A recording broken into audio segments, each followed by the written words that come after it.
Bonsoir. Ce soir, c'est Mamie qui raconte. L'histoire d'une souris dans l'espace. En 2146, presque tout le monde passe ses vacances sur la Lune, sur Mars et même sur Jupiter. Des voyages sont organisés pour faire le tour du Soleil, aller décrocher une étoile ou surfer sur la queue d'une comète.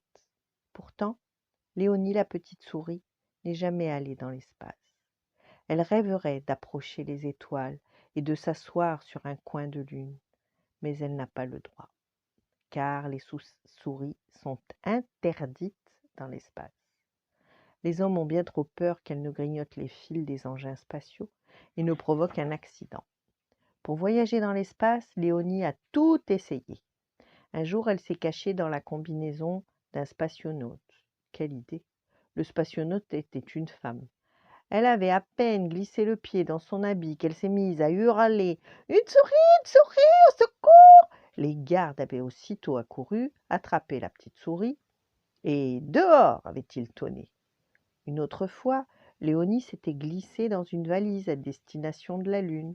Pas de chance. Lorsque les bagages passèrent au contrôle, il la découvrit entre deux paires de chaussettes. Les gardes avaient aussitôt accouru, attrapé la petite souris. « Pas de petite souris dans l'espace !» avait-il rappelé. Plus le temps passe et plus Léonie devient triste.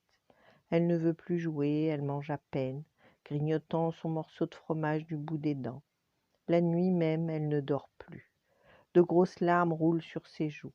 Elle reste des heures, le nez levé vers le ciel, pour contempler les étoiles où elle n'ira jamais. Un jour pourtant, son amie Azeline vient la trouver en courant. « Léonie, je viens d'avoir une idée pour te faire voyager. » « Dans l'espace ?» demande Léonie pleine d'espoir. « Ouais, répond Azeline très excitée. « Mais comment ?» Azeline se penche vers son amie et lui murmure quelque chose à l'oreille. À mesure qu'elle parle, Léonie retrouve le sourire. Lorsqu'Azeline a terminé, elle ne peut plus attendre. « Allons-y, je cours chercher ma combinaison. » À peine quelques minutes plus tard, Léonie est de retour en combinaison, son casque sous le bras. « Suis-moi, » dit Azeline. Léonie emboîte le pas de son amie. Elle voudrait courir, mais Azeline l'a prévenue. « Il faut être prudente, personne ne doit nous voir. » Après une marche qui lui paraît interminable, Azeline se retourne enfin et chuchote. « C'est ici. » Les deux petites souris sont dans un jardin, au pied d'une table immense dressée pour un mariage. La table est couverte de jolis fruits, de petits fours et de bonbons. Au centre trône une bouteille de champagne immense. En l'apercevant, Léonie a les larmes aux yeux. Sans perdre une minute, la petite souris grimpe le long de la nappe. Puis Léonie s'approche de la bouteille et s'y agrippe. Ce n'est pas facile. Ses petites pattes glissent. Léonie redouble d'efforts et finalement se hisse jusqu'au bouchon. Elle s'y assoit, très émue, enfile son casque.